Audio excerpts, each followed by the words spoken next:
Happy New Year, and welcome to the yearly ranking of movies. This is like the Oscars, but Connor doesn't throw up in the bathtub for 5 hours and pass out in It's it. just one Oscars. And the other thing about it is, this is like the Oscars, but We talk about every movie we talk about every instead movie. of Disney But movies. on top of that, over the Oscars, what do we have? Alcohol. We don't go down in viewers every year, we go up in viewers. Granted, you know, the Oscars is talking millions and we're talking 30. Dozens. We're talking dozens of viewers, potentially. Depending on how fast we release these. Because if we release one video at a time... Anyway. Whatever. Who cares? Per our typical formats, we'll be going best to worst. Talking about our favorite things.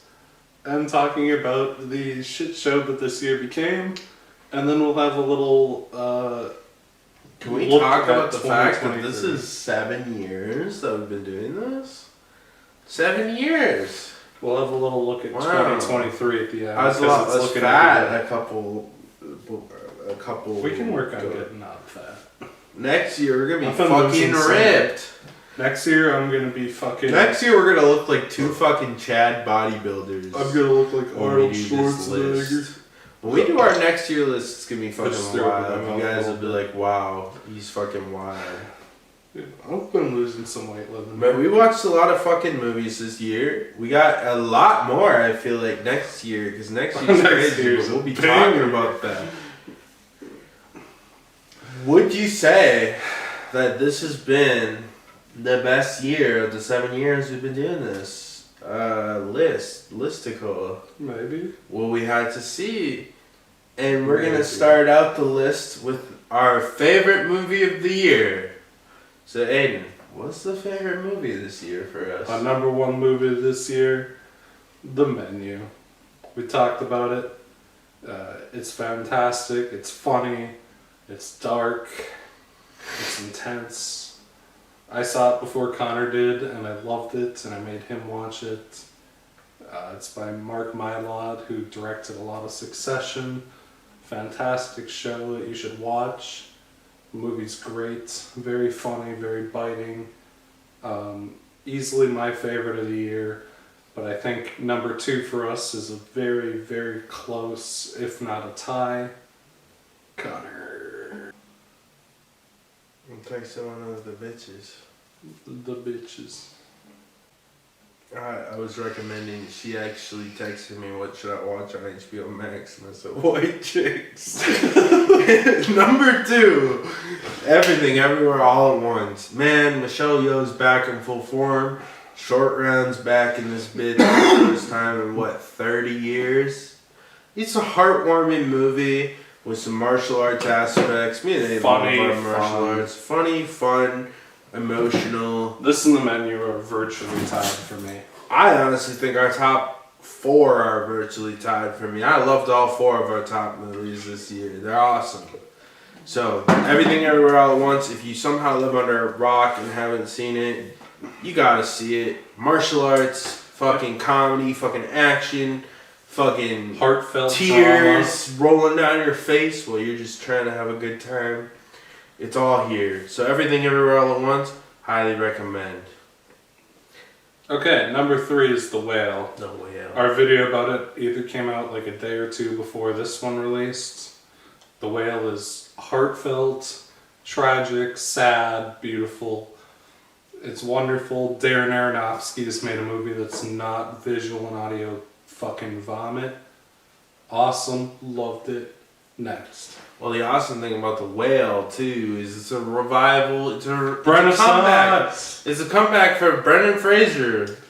And it's a comeback for Darren Aronofsky, because it's the first Darren Aronofsky movie in the last 10 years that The didn't make me wanna Aronofsky. So we're back. We're back, baby.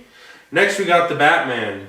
What can we say about The Batman? It's one of the best superhero movies in years.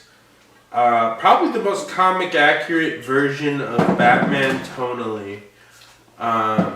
It mixes the detective work with the action, with the mood. This is the first and it's something different. And Robert Pattinson has been on a roll these last couple years. I love Robert Pattinson. If you watch our other lists, our last 6 lists, you'll see that Robert Pattinson has been highly making featured. He's been featured, man. He's been coming back. Matt Reeves is ready to make a new Batman universe that kills it, and the Batman was an awesome introduction to that. So Aiden, what's our next movie? Number 5 is The Northman. It's a really fun, but also like not fun, depressing, somber Shakespearean tragedy set in Norse history that incorporates all these Norse beliefs, and it's really gritty and real and raw. It's awesome. It's awesome. It's awesome. We're getting drunker and drunker. So. Next is Glass Onions and Knives Out Mystery. We never saw Knives Out. It was spoiled to us by our homeboy Yoda Joe 93. No, Jake Ford. Jake Ford spoiled it. No, it was Yoda Joe. Yes, it was Yoda. A different movie we're about to talk to was spoiled. We by do Jake need to Ford. watch Knives Out sometime. I'm very Yoda Joe 93 spoiled Knives Out for us, but I want to see it after seeing Glass Onion, because Glass Onion was an awesome detective mystery. Daniel Craig, he's a joy. I love Daniel Craig. He's one of my favorite British actors. Edward Norton is back. It's the Norton-assance. Norton-assance. I don't know how to make that sound good right now. But Edward Norton's back, baby. Just like Brendan Fraser, 90s actor who fell out of favor. And he's here, man. He's killing it. He's killing it with the rest of the cast. It was awesome. And it's inspired me to since watch Knives Out, which I skipped at the time because Rian Johnson fucked up The Last Jedi so hard that I couldn't fucking bother with Knives Out a year later. But now, I'm in a lot better mood for Rian Johnson. I've bought Knives Out, and hopefully it doesn't disappoint me, because Glass Onion was dope. Anyways, Aiden, what's our next movie?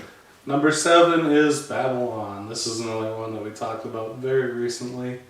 It's a very interesting, well-made look at old Hollywood and transitional periods.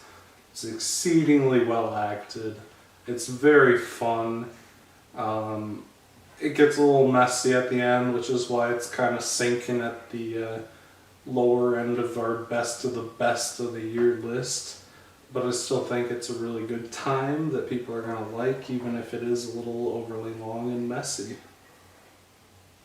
Next is The Unbearable Weight of Massive Talent. Recent superstar of Mandalorian and The Last of Us, the TV show, Pedro Pascal, teams up with Hollywood legend at this point, Nicolas Cage, during the Nick Cage-a-thon, the Nick Cage Renaissance, the Nick Cage-essence, per se. It's a buddy comedy. It's fun. It's a good time. I got the Blu-ray for $7 at Target. I skipped it on its theatrical release. But it was a good buddy comedy. Is it perfect? No. It starts to slip a bit on the list because it was... I don't know. It was a little messy. But it was fine. I love Nick Cage. I love Nick Cage. I love Pedro Pascal, and seeing them work together, it was a heartwarming thing. I would give it Reddit karma. I would give the movie Reddit karma. So Aiden, what's the next movie? Number 9 is Nope. It's a really interesting and unique take on like the alien abduction invasion genre. It's a lot of fun. Very 1950s. Very, very. A modernized. It's a modernized B movie. Look of the 1950s alien B movies. Yeah, it's super fun. It's really like weird and pulpy and a little slow, but at the same time, it's like slow in a good way. I think Nope is awesome. It's a lot better than Us. That's not really a dig at Us because I think Us is okay, but Right. you know, Nope. Really, really, really good, weird alien horror movie thing. Next is Avatar: The Way of the Water. This is our last movie we thought was very good this year. This is the cream of the crop. The bottom. This is the last one. Jimmy Cameron came back with a fun, well done story with spectacular special effects, albeit a little bit of a predictable story. The twists and turns it kind of called. It definitely had the cheese Hollywood drama that caused a bit of predictability with it. But with that said, I was a hater coming in, and I really didn't think much of Avatar continuing. I thought James Cameron might have lost it a bit because, I watch Avatar and I think, why didn't I just watch Fern Gully, as the nostalgia critic might say. But it was good. It was a really good movie, and I'm excited for Avatar 3, 4, 5, 6, 7, 8, 9, 10, I don't know until about that, however many avatars until James Cameron Avatar 2 is succumbs to human nature and passes away. So it was good. Right. It was fun. Now we're moving into our good territory. This is good movies, but not the cream of the crop of the year. And we're going to start it off with 11 Halloween Ends. Halloween Ends. Why? It's something. It's weird. I don't know if it's good, but it's really entertaining and funny. And the concept is interesting. I can't tell if it's trash Kino or actual Kino, but I had a lot of fun with Halloween Ends. I think we both did. It's very unique. Much like fun. Unbearable Weight of Massive Talent, it's a buddy comedy, but It's a buddy comedy, but one of the buddies is is a geriatric horror villain, and the other buddy is a weird incel. Next, we had Elvis, which only I saw. I believe you haven't seen Elvis, have you?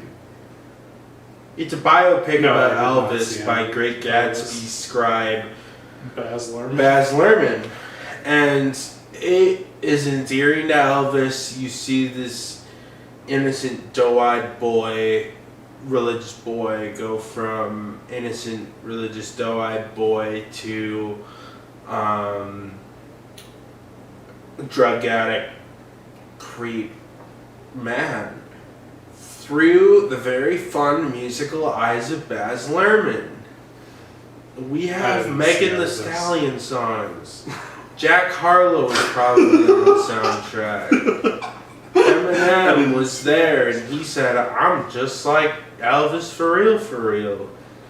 And you know what? It's cheesy. It was overly long. Austin, whatever his face was, man. Dude, He Jared Leto method acted it, but no, truly. Did you see his Golden Globe speech yesterday? Yes, I did. I saw it on the Daily Mail. I was like, oh my god. He gets up there and he does the Elvis accent. He's like, thank you very much for the Golden Globes. Like, oh my god.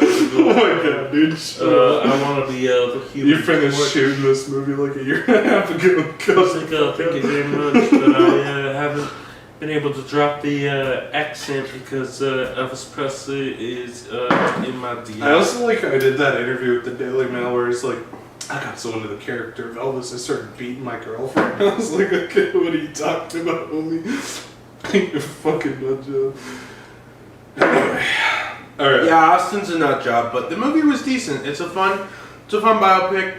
I did not see I'm not a big Elvis fan, but I ended up buying the movie on super sale on Vudu for like $7. Dope. Okay, number 13, Top Gun Maverick. Tommy Cruise is back. He flies planes that are meant for like military people because he's a lunatic. But also he doesn't have enough to do in this movie and it gets a little rocky at points, but like the plane stunts are cool and like the military propaganda is there.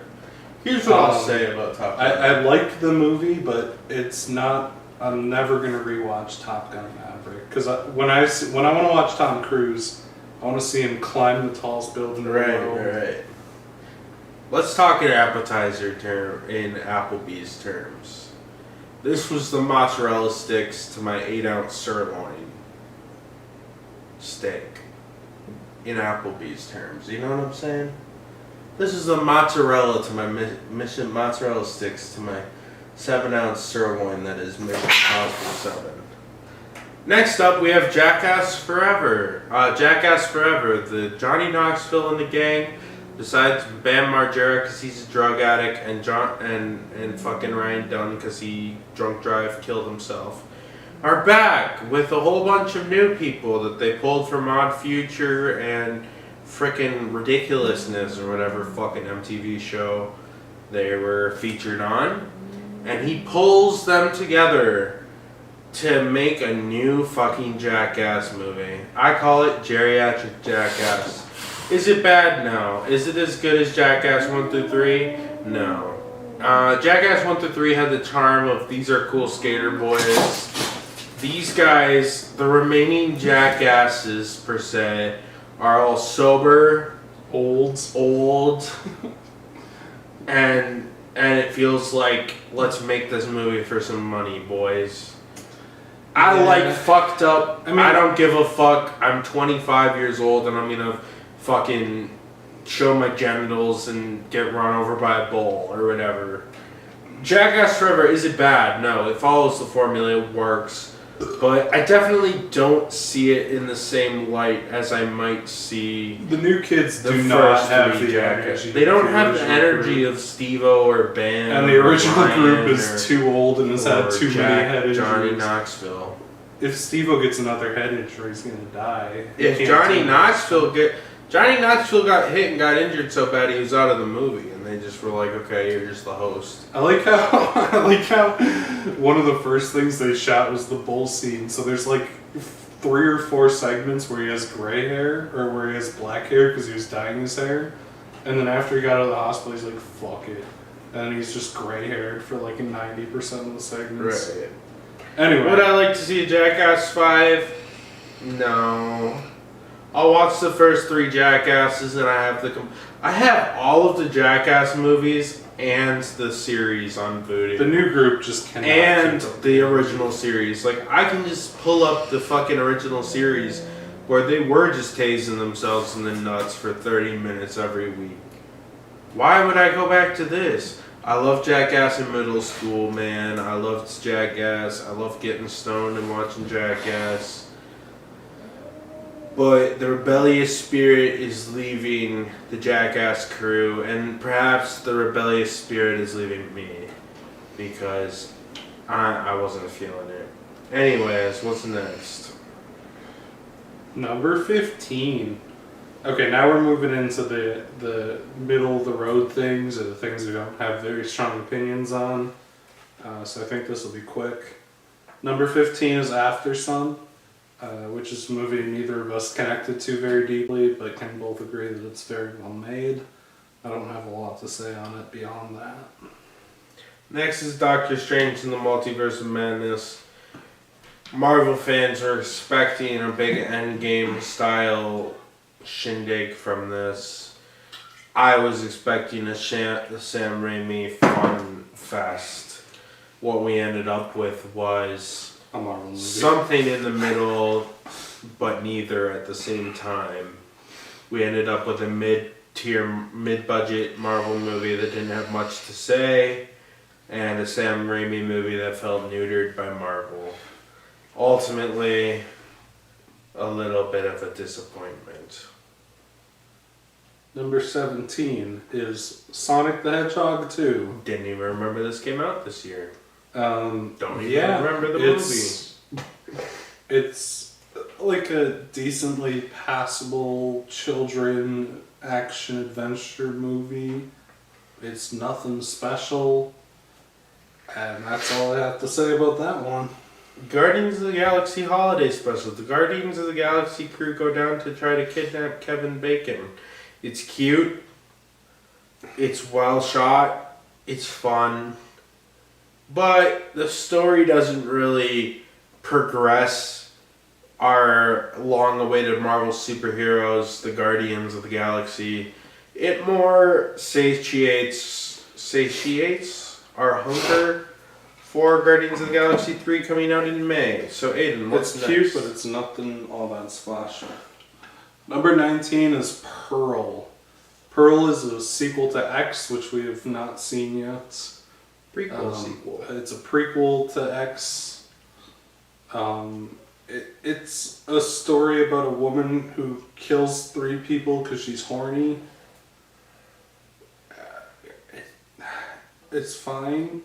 Mia Goth is very talented, and I'm sure she'll go on to do great things. Mia Goth looks like she'd finger my ass, but she's kind of hot.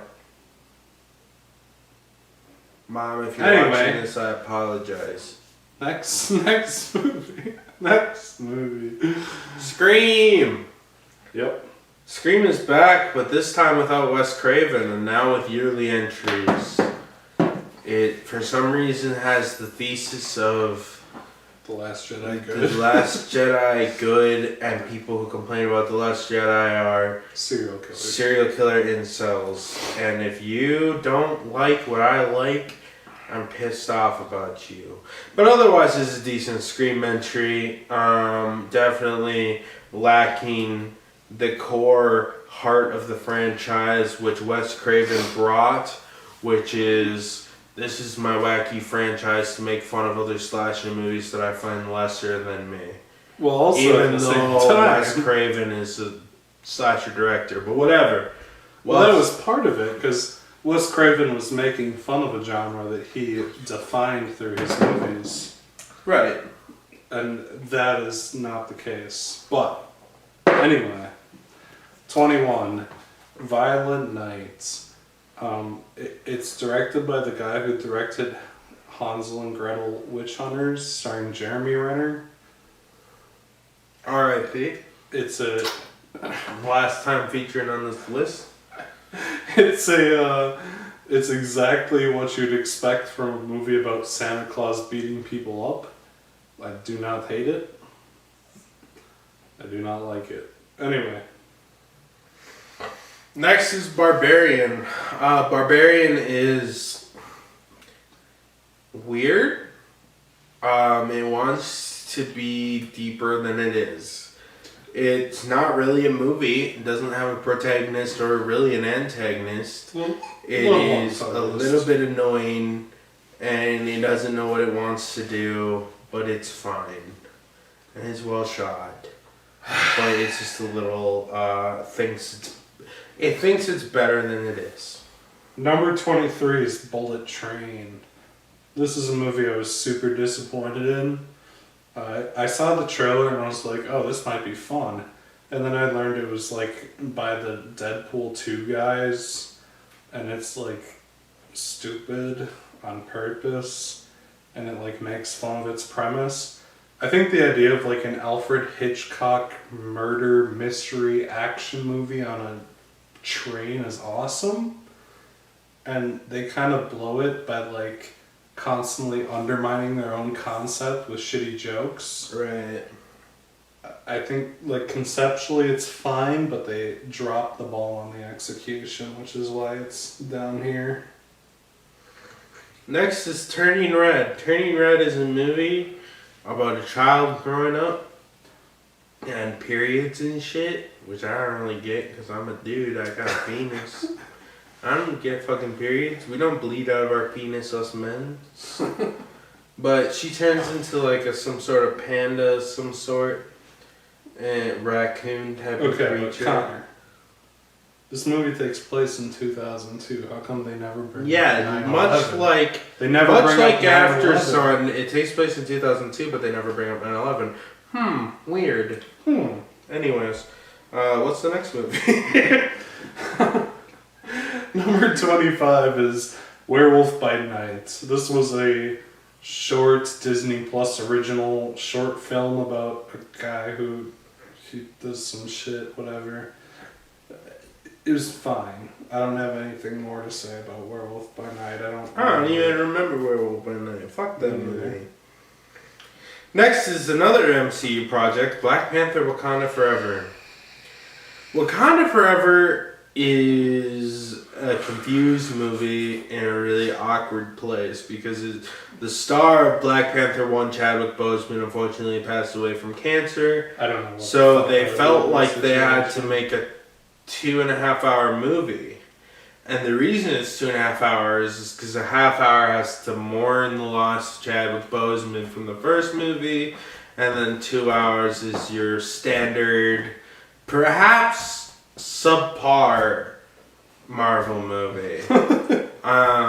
You have Ironheart, a bland character who's Iron Man but less cool, far less cool, not even in the same ballpark of cool. You got people moping around saying, I don't want to be Black Panther. I don't know, man. Just make a fun movie, man.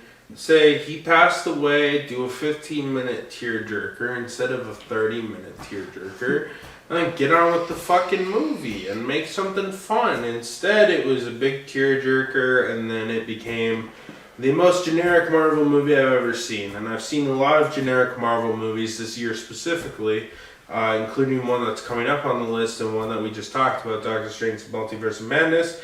And I imagine that is going to continue into 2023 as Marvel continues in its downward spiral of mediocrity. Anyways, what's next on the list? Number 27, and the final movie for our mid-tier, is Lightyear.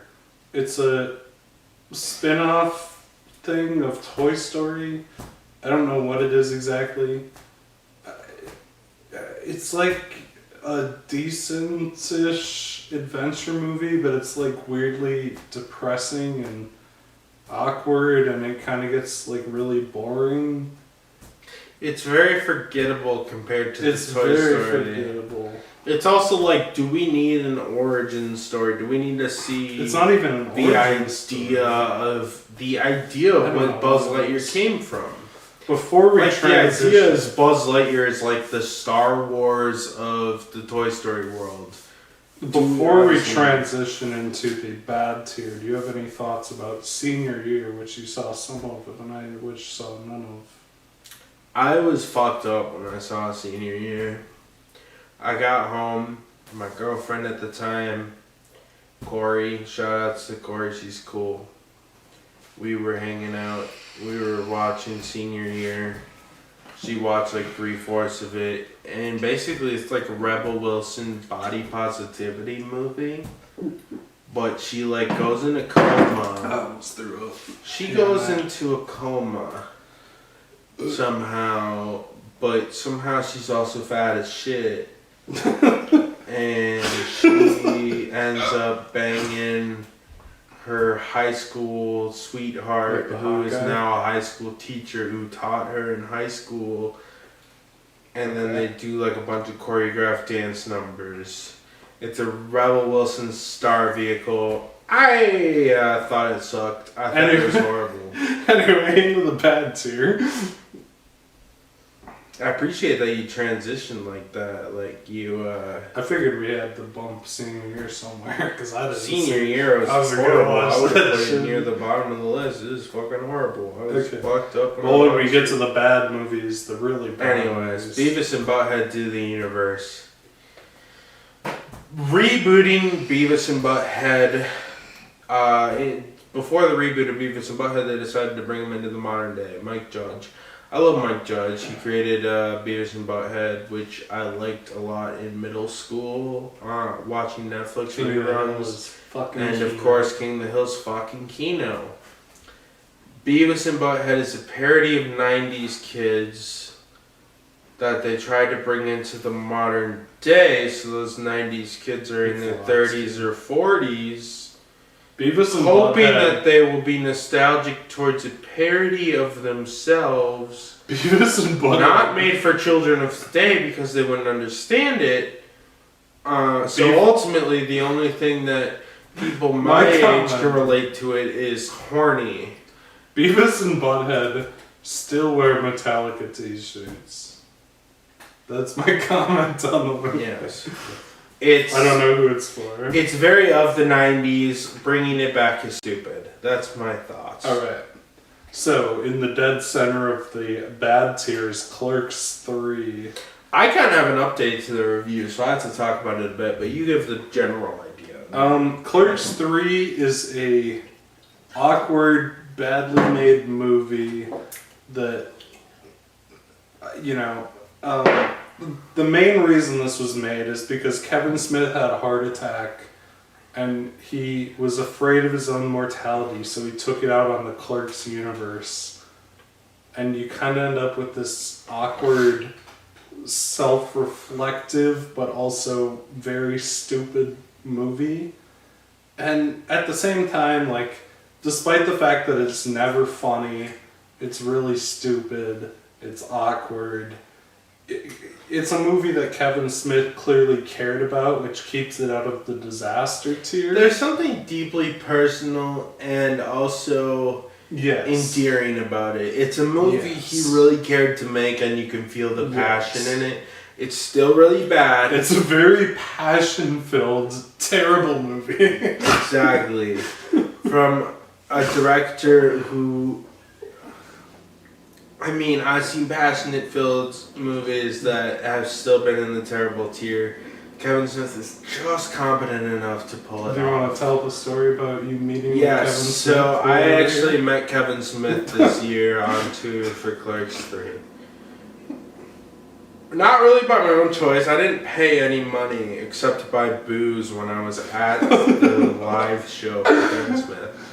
My bartender is a very nice and passionate man. And one of his passions, besides D&D, his second passion in life, is actually Kevin Smith movies. And unfortunately, due to medical circumstances, his girlfriend couldn't show up to the Kevin Smith live Q&A concert. Somehow, he figured some way to finesse us backstage, and I hugged Kevin Smith. And then, he also bought a VIP pass for his girlfriend, so I actually hugged Kevin Smith twice, and I talked to him. And I have the Clerks 2 script. I actually had the script for Clerks 3 signed by Kevin Smith. Clerks 2 as well. And Clerks 2. With the infamous porch monkey scene. The porch monkey scene. So, I had the script signed by Kevin Smith, but for Clerks 3, and this one, it's hard to see, but it's signed by Kevin Smith and Jason Mewes. Kevin Smith's friend, Jason Mewes. No, he was actually, and I have the Criterion for Chasing Amy signed. I'm a big Criterion collector. It was fun, and I met him, and he's a nice guy. I imagine. He seems and his like a Q&A super cool was guy. amazing and funny. Yeah. He's a great podcaster. He's a great talker. He's not a great filmmaker. I do not like Kevin Smith's movies, even the good ones. Like, Clerks is a really nice movie, but, like, from what I've seen, he seems the nicest man. I think his story... He's literally so nice. Have you Most seen the of his video of fans him talking are morbidly obese, stinky Redditors, and he hugged them all. He hugged me too. Have you? And I felt like a total fucking imposter. Have you seen the video of him talking about his Superman thing? Yeah, I've seen that. It's incredible. I love Watch it. I think Look up he's... Superman lives Kevin Smith. You actually won't regret it. Yeah, it's actually really funny. It's so funny. He's a funny guy. I think his Q&A was amazing. I think he's a classy guy. He actually genuinely very seems funny, very nice. very kind.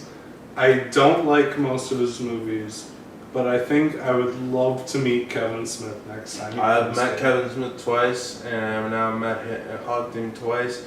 I have my Chasing Amy Criterion is signed by him, and I have a signed script for Clerks 1 and 2. It was really fun. Shout out to Jake, my bartender at the job I manage. I'm his manager. I manage him. He does the bar. I think He's a great, amazing guy. Both Kevin Smith and Jake. They took me and I met Kevin Smith and I saw his Q&A and I watched Clerks 3 twice. I watched it once in my theater and once live at the Kevin Smith show thing. And I had a great time. It's not a good movie. It really isn't. But I will say there's something in Next one is all you, buddy. Next was Smile. I have not seen Smile. I manage a movie theater. I'm gonna be transparent, and one of my privileges is that I can watch movies after close. And this girl, I was like, this girl I was talking to, I was like, you can watch. You can come to whatever movie you want. I can play whatever. And she's like, I want to watch Smile. I said, well, are you sure? 'Cause I really want to watch Smile.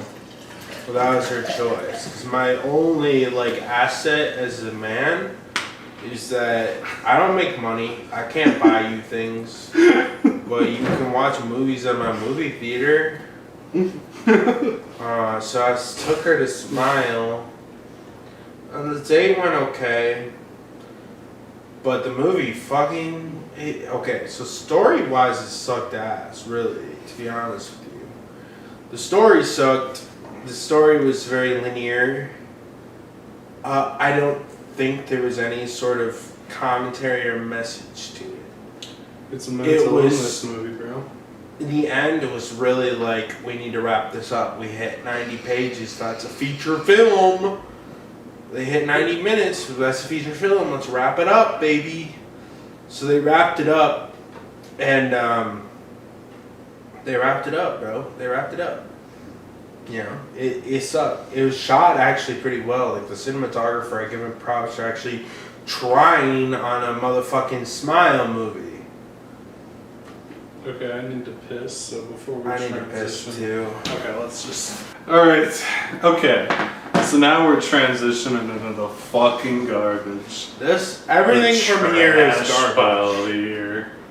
Everything from here is trash. At the top of our trash pile, at number 31, is The Thor least trash. Love and Thunder. Thor Love and Thunder is an awkward mess. It's maybe the most generic Marvel movie yet, and given how they've been going, that's saying something. It tries way too hard at humor with the screaming goats and fucking garbage Reddit shit. It does not land at all. Christian Bale's pretty good as a villain, but he doesn't have enough to do, and it just kind of all falls flat. Taika Waititi does not feel like he wanted to make this movie. No. Made it out of obligation. And it's extra tragic because Ragnarok is one of the better Marvel films. Ragnarok's actually good. It's Taika Waititi ran out of ideas. I don't even know if he ran out of ideas. I think he just overdosed on Taika Waititi. He took it too far. Next we had Terrifier 2. Oh boy. Oh boy. Somehow they thought, Terrifier 2 should be 2.5 hours.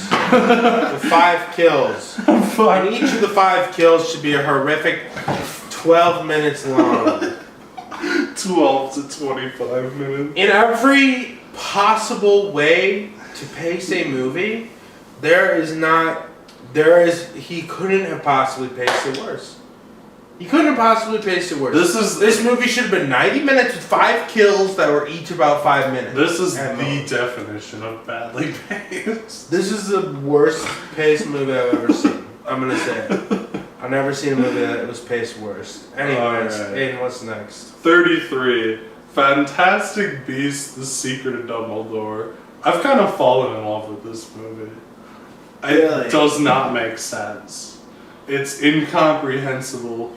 I've seen both of the other Fantastic Fantastic Beasts. The first movie is like some guy's in New York and he's looking for cartoon monsters. And the second movie. Did you see the second movie or no? I never saw it. The second movie is the good guys, the bad guy is Johnny Depp, and Johnny Depp is trying to stop the Holocaust. And the good guys are trying to stop Johnny Depp from stopping the Holocaust. It's insane. This movie is incomprehensible, dude. I've seen both of the previous movies. Johnny Depp is turned into Mads Mikkelsen because Johnny Depp got canceled, but now he's uncanceled. But this movie has Mads Mikkelsen in it. And the plot of the movie, I watched this movie twice because I saw it in theaters with you, and then one day Leela came over and I said, this is the worst movie I've ever seen, we need to watch this. And it's still incomprehensible the second time. The plot of the movie is that Mads Mikkelsen is gay for Dumbledore and he's really mad about something. He's mad that everyone stopped him from stopping the Holocaust. Because the good guys love the Holocaust and the bad guys hate the Holocaust. Right. And Mads Mikkelsen has the Flash actor.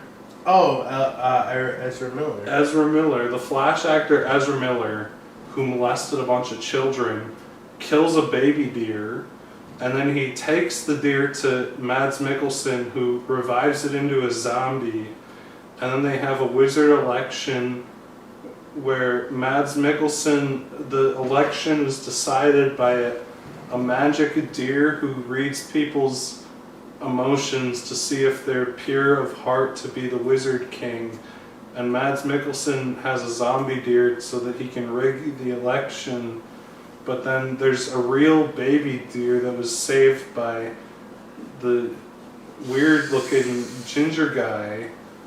And the weird-looking ginger guy, the plot of the movie, Dumbledore says in the middle of the movie, Dumbledore assembles all of the main characters in the movie and says, I know what's going on, but if any of you know what's going on, Mads Mikkelsen can see the future and the whole plan will fail. So everyone does a bunch of random shit and no one knows what the plot of the movie is or what they're supposed to be doing. And they don't know what they're doing. And the fucking, what's the guy's name from Jupiter Ascending? Channing Tatum? No, the other one. The guy. Mila Kunis. The one who's in this movie. He's the main character. I don't know, I have a clue. Eddie Redmayne. I don't remember any. Eddie Redmayne goes into a pit and he does a crab dance, and no one knows what the plot is except Dumbledore, and Dumbledore is played by Jude Law, and Jude Law won't tell anyone what the plot is. And then they go to the wizard thing, and he pulls out the baby deer that's not the dead zombie baby deer that Mads Mikkelsen has. It doesn't make any sense, dog. This movie's fucking incomprehensible. It doesn't make any goddamn sense, dude. It's not sensible. And not only that, but how can you make a movie to a sequel? How can you make a sequel to a movie where the good guys are the ones who want the Holocaust to happen and the bad guys want to stop the Holocaust? Well, they've canceled the Wizarding World and they announced that they're going to remake the Harry Potter movie. So this movie, in conclusion, this movie is about a bunch of good guys who aren't allowed to know what they're doing, who do a bunch of random shit because if they know what they're doing, the bad guy will know what they're doing, who have to get a baby deer to the Great Wall of China for a wizard election so that they can prevent a man who wants to stop the Holocaust from happening from using a zombie baby deer to get him elected as the king of wizards. It's fucking insane, dude. It's terrible. It might be the most incomprehensible movie I've ever seen. It's incredible. I suggest you watch it without context. The only context you need is that the bad guys hate the Holocaust and the good guys love the Holocaust. I think this movie is incredible and also the worst movie I've ever seen in my life. Anyway, what's the next movie? Black Adam. Dwayne "The Rock" Johnson somehow put together the most predictable and by the numbers superhero movie of all time. I've actually never seen a superhero movie more predictable. Everything about it is by the numbers superhero movie. Black Adam as a character is the main villain of Shazam, and it would kind of be like making a Joker movie where they say, the Joker's actually kind of right though. And he's kind of a good guy, and actually he becomes a good guy and he helps children and shit. It was stupid. It ruins the mythos of Shazam. Dwayne The Rock Johnson has too big of an ego to work with a loser like Zachary Levi, so he was unwilling to work with the Captain Marvel team when it would be like making a Joker movie and saying I refuse to work with the Batman. And Black Adam has to be a good guy, and of course, the cherry on top is that Henry Cavill comes back as Superman only to be fired. Not really fired, but just brought back for no reason because they're not going to go forward with the Henry Cavill as Superman. So it's an embarrassing movie that is by the numbers cookie cutter, and it actually really sucked. Number 35 is Uncharted. Next question. Yep, it's bad. It sucks. Mark Wahlberg sucks. Tom Holland sucks, and once Spider-Man dries up, he's gonna be fucked. It's boring, it's generic, it's lame, it's ugly, it's a fucking cartoon. And next movie. Jurassic World Dominion is our next movie. Really? I have to talk about Jurassic World Dominion. 500 hours long movie. They said, okay, this trilogy hasn't worked, so let's bring back the original cast for this new one and then make it nothing about dinosaurs and make it about bugs or something. It sucked. I fell asleep for half the movie. A decision I don't regret. And frankly, I would never go back to watch it again. I don't even really like the first Jurassic Park. Fucking sue me. Jurassic Park's good. Fucking sue me. The first Jurassic Park's okay, the rest are fucking trash. And even the first Jurassic Park isn't that good. It's not one of it's not even in the top 10 it's not even in the top 5 Spielberg movies, it's magical, bro. Dude, it's magical. It's magical. All these stupid fucking dinosaurs. I don't give a fuck about dinosaurs. Dinosaurs are fucking gay. If dinosaurs were so cool, why aren't they still existing? Fact. Truth. Next movie. It's magical. Let's keep talking about Jurassic World Domination. We now have number 37, our bottom movie of the year. I don't think the movie could have been anything else. It's Morbius. Morbius is the worst. It's the worst movie of the year. What do you expect? It's pathetic. It's pathetic. It's a pathetic movie. Jared Leto is desperately clinging on to desperation. Jared Leto is desperately clinging on to stardom, trying to star in his own shitty movie. Sony is desperately trying to cling on to the MCU by making these Spider-Man spin-offs that can't legally have Spider-Man in them. It's pathetic, dude. The movie sucks. It's terrible. It's boring. It's long, nothing happens. Jared Leto's fucking terrible. Morbius is a character no one in the world has ever cared about. It's just not good, dude. There's nothing to say about Morbius that hasn't been said, dude. Did you know fucking It's Morbin Time came from fucking rank 10 Yu-Gi-Oh? Serious? Yep, he was the one who made the initial tweet that sparked the Morbin Time meme. A Yu-Gi-Oh player ruined our world with Morbin Time. Yeah, he convinced a bunch of people. It ties into the MCU not only because of the in. Venom aspect, the aspect that's supposedly in the Venom universe, but also for some reason they transferred Venom into the Sony verse to talk to Morbius, and they really wanted to make this crap an MCU project, even though it's not. And Morbius, oh man, it gives me a fucking migraine. So Aiden, what are the upcoming projects for 2023 that we have to look forward to after such a great after such a great 2022? Which actually, genuinely, if I'm being genuine, I think 2023 2022 had some lows, but 2022 I not genuinely too bad. think 2022 was our best year of the last 6 years we've been reviewing movies. I mean, The Menu, The Batman, The Whale, and Everything Everywhere All at Once seems to be some of our highest rated movies. Like, there were some highs, bro. There were some highs. Okay, are we doing the Let's talk about what's coming up. 2023 looks to be a hell of a year. Let's talk about 2023. Okay? Are we good with this? Give me 1 second. Yeah. I have to text some people back real quick and then we'll start the 20. Let's talk about 2023 while we're here, yeah?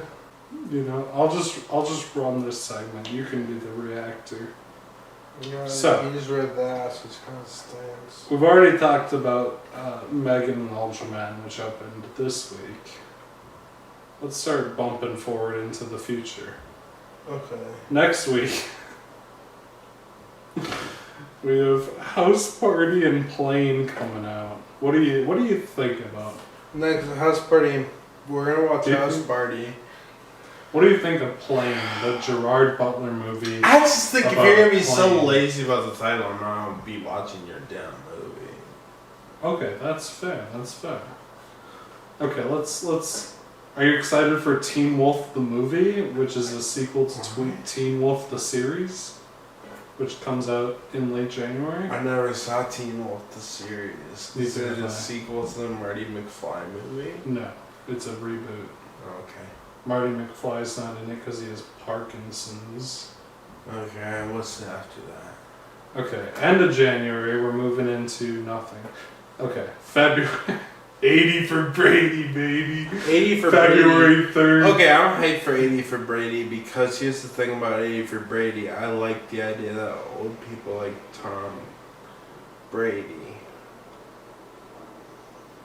and Sally Fields. Man, I would. Okay. Nasty things, Sally Field. If Sally Field was here, Sally Let's Field, just the say flying anything, nun kid. herself, the flying nun, she'd be cleaning cum out of her wrinkles for days. the flying fucking nun herself. Okay, so after 80 for Brady, we're all Okay. excited for 80 for Brady. The week after that, we get Magic Mike's Last. Can I get a motherfucking break? My ball sack can't take 2 fucking horny niggas in a row. Okay, fair. But 5 days after Magic Mike's Last Dance, we get Winnie the Pooh, Blood and Honey. No. The We'll see if Public- that one gets reviewed. now that next Winnie year, the boys. Pooh, now that Winnie the Pooh is public domain, anyone can do anything they want with it. Which means someone has made a public domain horror movie I that don't know, bro. Fathom Events is for some reason.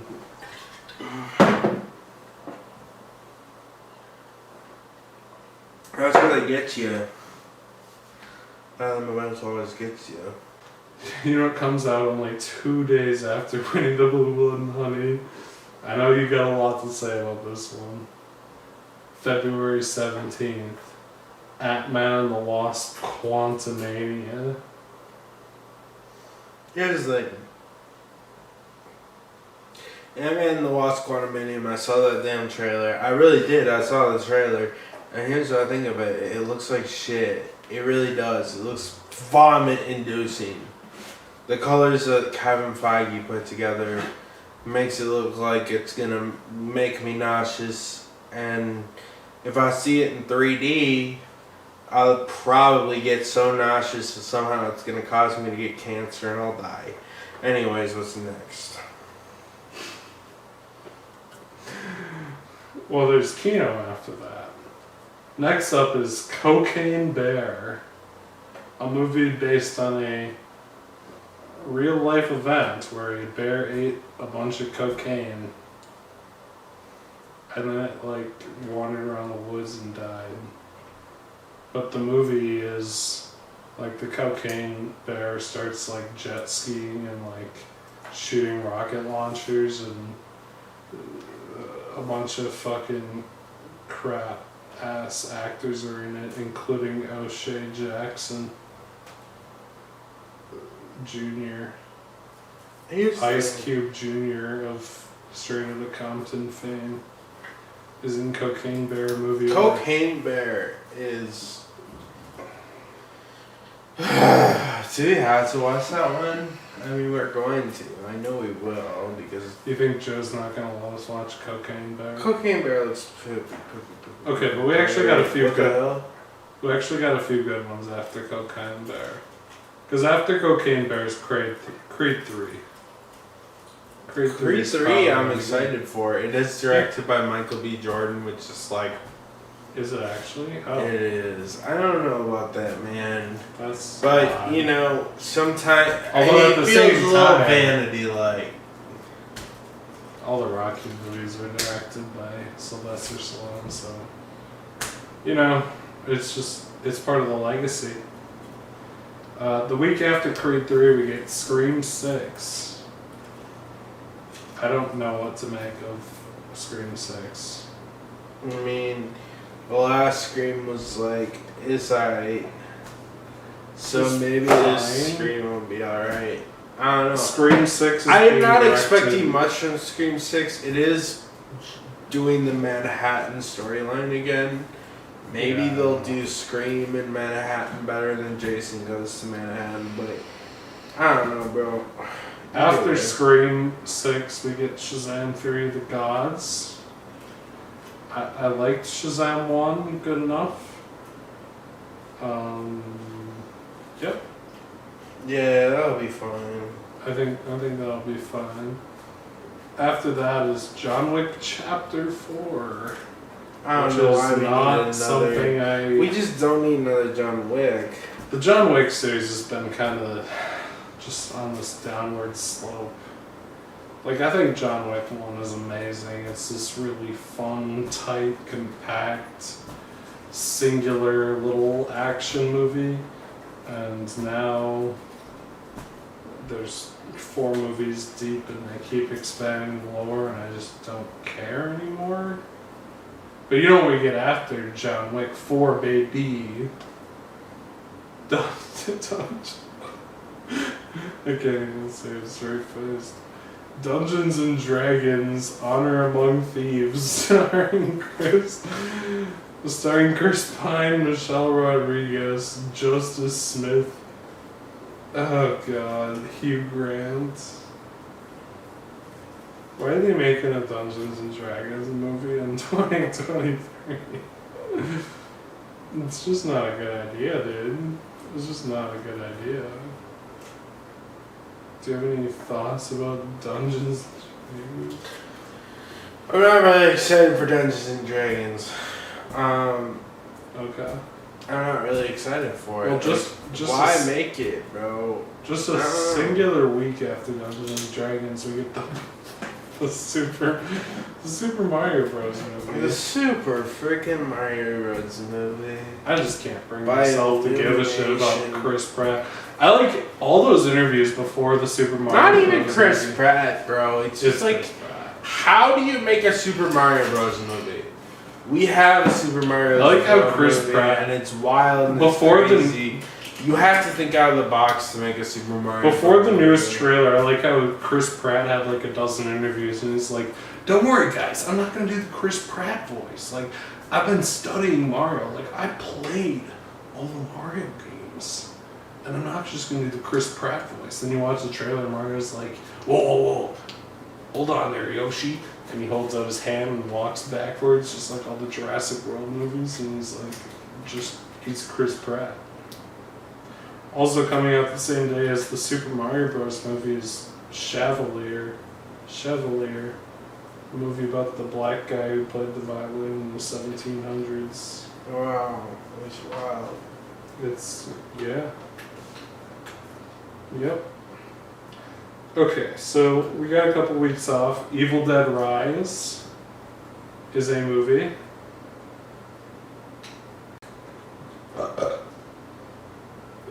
It doesn't have Bruce Campbell in it, so what's the point? For real. Also, Beau is Afraid. Beau is Afraid. I don't know how you say this. Which is the new Ari Aster movie. starring Joaquin Phoenix. Ari Aster being the hereditary Midsummer Man. So that might be something to look after, but I don't know. And then we got a couple weeks off. And starting in May, we got Guardians 3. I don't know if I'm excited for Guardians 3. I'm excited for James Gunn to take over DC. I think he'd be I think he can weed out the shit, so to speak, a little bit. But to be real with you, like, Guardians in a lot of ways, I feel like they could have made the first movie and had him appear in Infinity War and Endgame and just said they flew off, never to be seen again. I don't really know. You know what I'm saying? Like, Guardians 2, I thought kind of sucked, to be real. And frankly, I think it's gonna be I the don't know. Search for Spock, but with Gamora. It could be great, it could be shit. Well, 2 weeks after. Well, Gamora from pre-2014 Guardians is in it. Well, 2 weeks after Guardians, we get Fast X. We do. Oof. I'm not What do excited I think for of Fast Fast X? Fast 9 was a big disappointment. For Yeah, me. here's the thing. Fast 7 was like Fast and the Furious peak 7. of the franchise. The franchise lost all fear and said, let's make a fucking wild movie. And then they said, well, we can make it more wild. We can make it more wild. Fast 7 was just the equinox of the Fast and the Furious series. And frankly, Fast 7, they both made the best movie in the franchise and also jumped the shark simultaneously. That's my opinion. I don't think Fast X is going to be good. Yeah, I don't know. Furious 7 is the greatest movie of all time. Fast X seems like it's going to be a disaster. The week after that, we have Little Mermaid. I know you had some very intense thoughts about the Little Mermaid. I'm just mad because she's black. I'm just kidding. I don't care. I'm going to watch that movie. After the Little Mermaid, Spider-Man Across the Spider-Verse. I don't know, man. I don't know what this is. new movie. It looks like they're like every Spider-Man ever appears in it. You know what I think Why does it have to be a big multiverse crossover? there's a lot I would of be things stressing me out about shit! this. Something happened. Oh, the battery life is low. Okay. Well, we'll just breeze through Change rest the of battery and we'll keep talking. We'll just restart from across the Spider-Verse. Because the other battery still is 50. We're at the first film of June. Spider-Man Across the Spider-Verse. A movie that does not have the original directors attached, that looks like a little bit of a mess. It's a lot of characters, man. I wanted to The turn original out... had the charm because it was a character arc about Miles and Peter B. Parker. I watched the trailer, the new trailer that just came out, and it completely spoils. Spider-Man 2099 is the villain. There's no doubt. He's the villain. Which is stupid He's the because villain? Miguel isn't the villain. He's the villain. Why make Miguel the villain? Why spoil it in the trailer? So many reasons. I know that it's predictable. The plot is predictable. The first half of the movie is going to be they fight the Vulture because he's doing whatever, and then Miguel's going to take things too far, and they're going to say Spider-Man 2099 you're bad, and he'll say no, I'm the real Justice. I'm doing what is right for the world. 2099 is the villain. Screen cap this, screen record it, clip it. It's gonna be true. I'm right. You're dumb.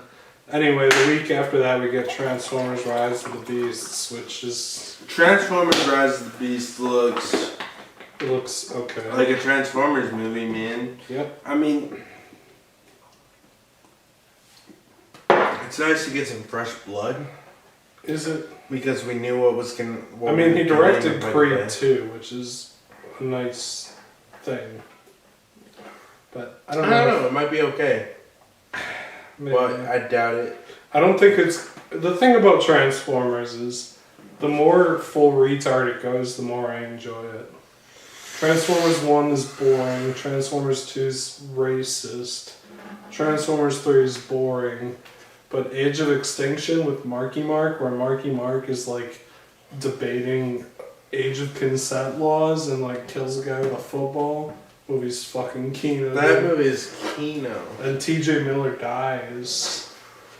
Connor met TJ Miller. No, Connor's friend met TJ Miller. My friends have met T.J. Miller at the Mall of America because we live by the Mall of America. Well, a week after Transformers, we get some true Kino back on the big screen. Yeah, what's with that? Ezra Miller's The Flash. Oh boy. Ezra Michael Miller. Keaton returns. Flash. Blah blah blah. What do you want me to fucking say about it? It's a trash fire. The movie's been in production since 2012. Practically. It's been in production since the dawn of the DCEU. And you know what's been in common? It's been poop, poop, poop, poop, poop. And Ezra Miller is a child pedophile. He's fucking all these kids. And Michael Keaton is there, but what is that supposed to save? Ezra Miller is nothing like Barry Allen the Flash. He's not even similar. They hired him and they wrote him to be the Big Bang Theory. They fundamentally do not understand who Barry Allen is as the Flash. And you're trying to make this fucking guy Barry Allen because he's a queer, half Asian man. And not because he's Barry Allen. You can find a queer, half Asian man that works perfectly well as the Flash. But you guys said, we need some diversity. This sounds racist. It sounds racist. It sounds like I'm coming up racist. But if you read the comics, Barry Allen is nothing like Ezra Miller. In that, I don't think Barry Allen would be touching kids and beating women. But beyond his core personality, I don't think the personality within the film is very much like the Flash. So beyond the real actor of Ezra Miller, Michael Keaton. Ezra Miller beating Michael the Keaton hell out of women and raping the hell out of kids.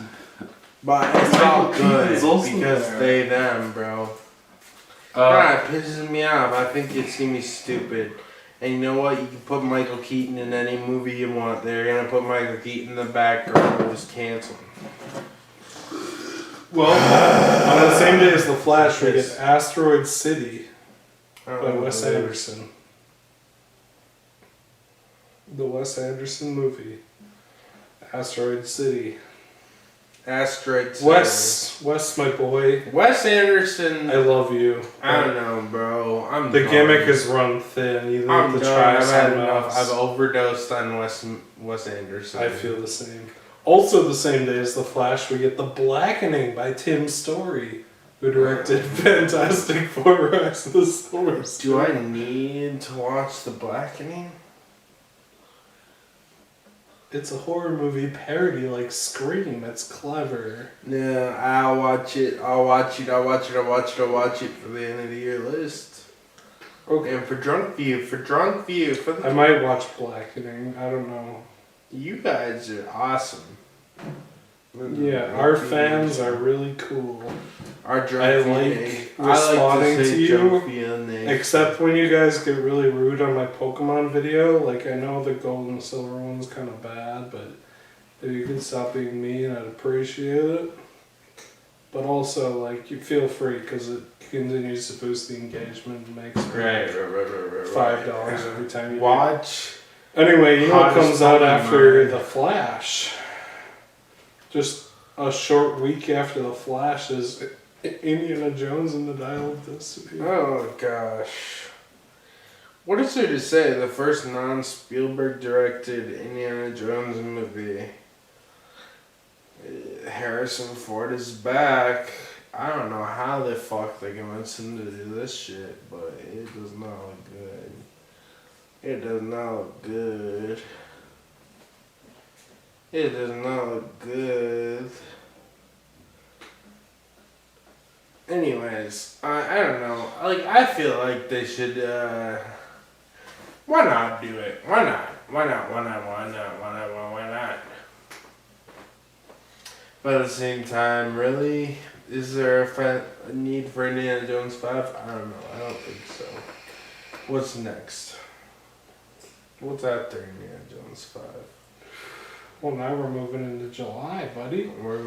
We're starting July off with Insidious 5. I have no thoughts about Insidious 5. thoughts. You know what comes after that, though? Mission Impossible Dead Reckoning. I have no doubts it's gonna be incredible. sick. It's gonna be. I've watched the behind-the-scenes stuff of Mr. Tom Cruise jumping his Mr. motorcycle off a Cruise. cliff. He jumps his motorcycle off a cliff and then parachutes. It Mr. looks Cruise incredible. looks like he has more sex than anybody I know. He's a fucking nut job, dude. You know what's funny about Tom Cruise? The evolution of Tom Cruise is he was the sexy, young, hot Hollywood actor, and women wanted to fuck him, and men wanted to be him.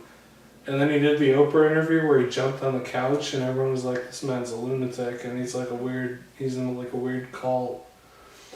And then Mission Impossible: Ghost Protocol comes along, and the conceit of the movie of Ghost Protocol is Tom Cruise is a nut job, yes, but we're going to make him climb the tallest building in the world for you. And by make him, I mean Tom Cruise made people film him climbing the tallest building in the universe, the tallest building in the world.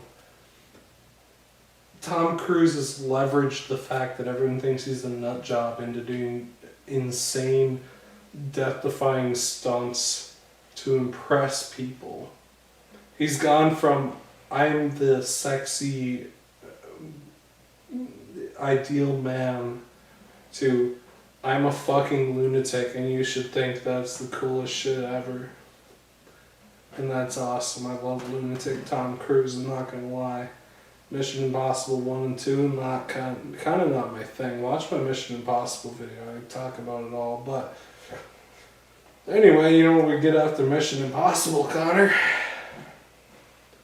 Christopher Nolan's Oppenheimer. I don't know what this movie's about. Oppenheimer is about the I know Oppenheimer. of the nuclear bomb. Right? I know that it's about that, but I don't know. What does Christopher Nolan do in this movie?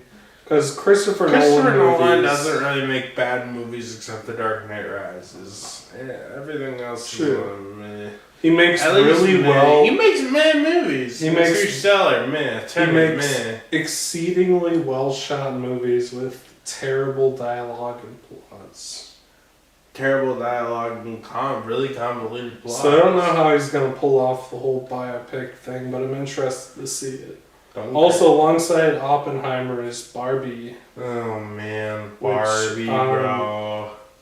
Margot Robbie, I don't know what. Ryan Gosling and Sam Llewellyn make me horny. Yeah, you're right, dude. Margot Robbie, Ryan Gosling, Will Ferrell, America Ferrera, Michael Cera. All of these people make me exceedingly horny. Oh, did you have to ask, buddy? You know what's after Barbie? What's after Barbie? The Marvels starring Brie Larson. The Marvels. Kamala Khan is back, and so is Brie Larson, and so is Monica. And they team up together because Brie Larson can't hold her own movie. Yeah, but who honestly cares, dude? Like, here's the problem with the Marvels. Cares? No one liked Captain Marvel. No. It sucked. No one likes Captain Marvel as a character. And here's the thing too. I'm not one of those, SJWs ruin the character. I'm not a guy who says that SJWs ruin the character, but SJWs ruin the character of Captain Marvel. What's the original Captain Marvel? He's a friggin' alien that has cosmic energy powers, and he comes from the Kree homeworld, and he fights the Skrulls, and he he has a complicated relationship with the Skrulls, and he loves the Krees, and he works at diplomacy, and then he gets cancer, and he fucking dies. What is Captain Marvel? Brie Larson's character, Carol Danvers. In the comics, she becomes Miss Marvel, and then she becomes Captain Marvel. In this, she gets like fucking amnesia or some shit, and then she becomes Captain Marvel. Who gives a fuck, bro? I'm gonna watch this fucking Marvels movie and probably be more bored than I was at Ant-Man and Wasp: Quantumanium. And I already know Ant-Man and the Wasp: Quantumanium was gonna suck. Sorry, I saw that trailer and thought it was bogus. Fuck out of here with Okay, the Marvels. What's At that? least we have a solid double feature following the Marvels. Okay, what's that? Teenage Mutant Ninja Turtles Mutant Mayhem, an animated TMNT reboot that may or may not be good. But also Meg to the Trench. How? Wait. Meg to Oh, Meg. Meg to the I thought you meant Megan too. I thought you were talking about. No. I mean Megalon 2. I was like, starring blasting Jason out the Meg Statham. Jason Statham. Oh yes, we got the Meg 2 and what? The TMNT reboot. TMNT I have no opinion on. I could go any which way. It could Because be anywhere. TMNT media is very hit or miss. In terms of the Meg 2, okay. How is Meg Why would getting a sequel? Why is I'm Meg surprised getting a that sequel? Meg made enough to get a sequel. Okay, but fuck the Meg. Let's move on. I'm shocked they bothered, even if there was enough money. That movie could make $1 billion, and I'm shocked anyone cared to make a sequel. The week after the Meg, you know what we get? Dude, you know what we get? We get the all-female haunted mansion reboot starring Rosario Dawson. Are you Rosario Dawson's Are pretty you hot. excited for the I haunted mansion? definitely. Did you like Rosario Dawson? Dawson and make love? Did to you her? like her in the Clerks 2 movie? I think Whatever. Rosario Dawson is hot. I would smack her butt and call her Mary-Kate and Ashley, bro. Okay, yeah. But also on the same day, we have 2 other pieces of Kino coming out. Who others? The Last Voyage of the Demeter, which is based on one chapter of Dracula from Okay. 1887. Sure. And also, Neil Blomkamp's Gran Turismo. Okay. All 3 of those will have to be watched. I don't know what to say. What about Neil Breen's new movie? That might come out this year. What's next? What do you think of Neil Blomkamp, Connor? I think Neil Blomkamp is crazy. Well, after Neil Blomkamp's absolute Kino Gran Turismo is Blue Beetle. Blue Beetle. The most Mexican movie ever shot. Directed by Angel Manuel Soto. Written by Gareth Dunyet Elisar. And starring Zolo Meridueña, Here's the thing. Ruina Marquez. Blue Beetle, I mean, it might RVD. be fine. It depends. I don't know what they're doing with it. Is it tied in the Snyderverse? Is it not tied in the Snyderverse? Is it because of its own thing? It might be fine. Like the idea of Blue Beetle is, at least the Jaime Reyes Blue Beetle is, he's a lot like Spider-Man meets Iron Man. And if you do that, it might be cool. If you do other things, it might not. I don't know. It could be cool, it could not be. Blue Beetle's one a movie that I'm very tossed on. What's next? Well, you know what's next, Connor? We have Kino next. The Equalizer 3. I'm not gonna even watch that. Starring Dust. Have we watched any of the Equalizer movies? I don't think so. I haven't personally, but you might have. I don't know. The Nun 2. The Nun 2. I watched The Nun 1, which is a spin-off of the Conjuring universe. The Nun 2. I watched The Nun with Kevin.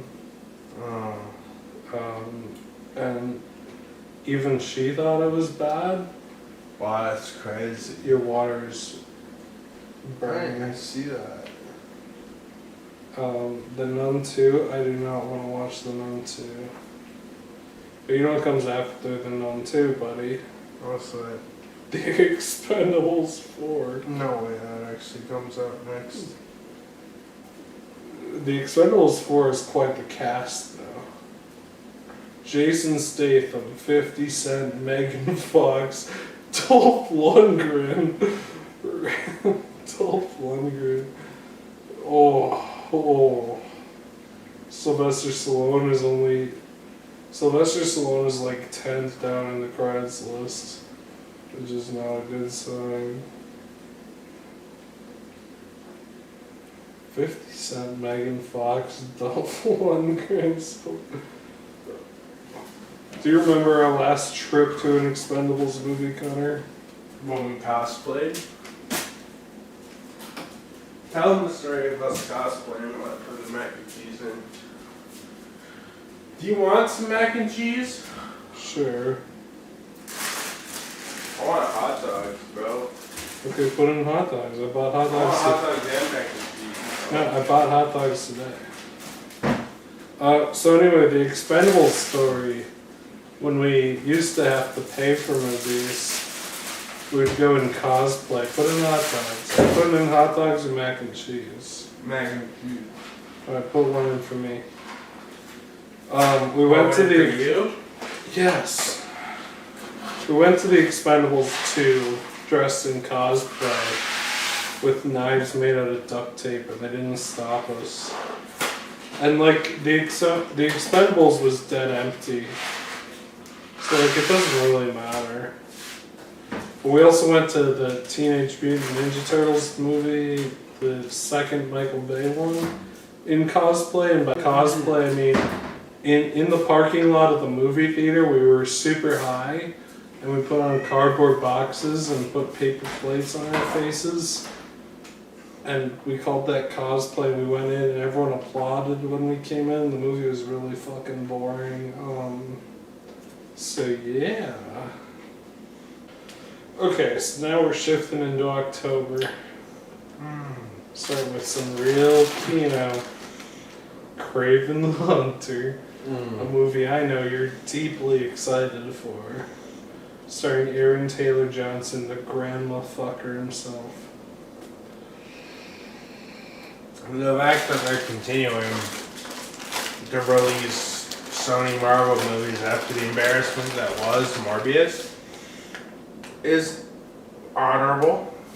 I don't know. Like, what do you want me to say? It's gonna be fucking horrible when we have to watch Do you it. think Aaron Taylor Johnson ever feels bad when he pushes into that dusty, crusty pussy? Alright, anyway. After that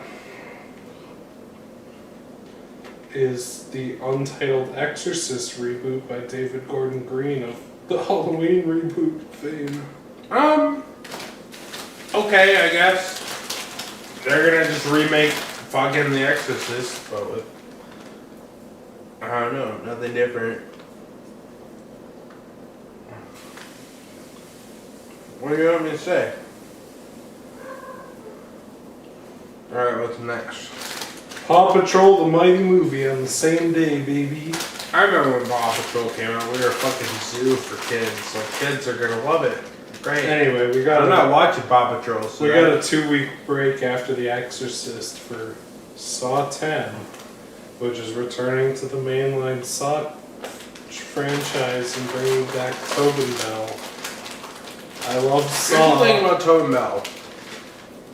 Tobin Bell owns. Don't Okay. shit Tobin Bell. Don't do it. Tobin Bell's Soul and Kino. How are they gonna bring him back?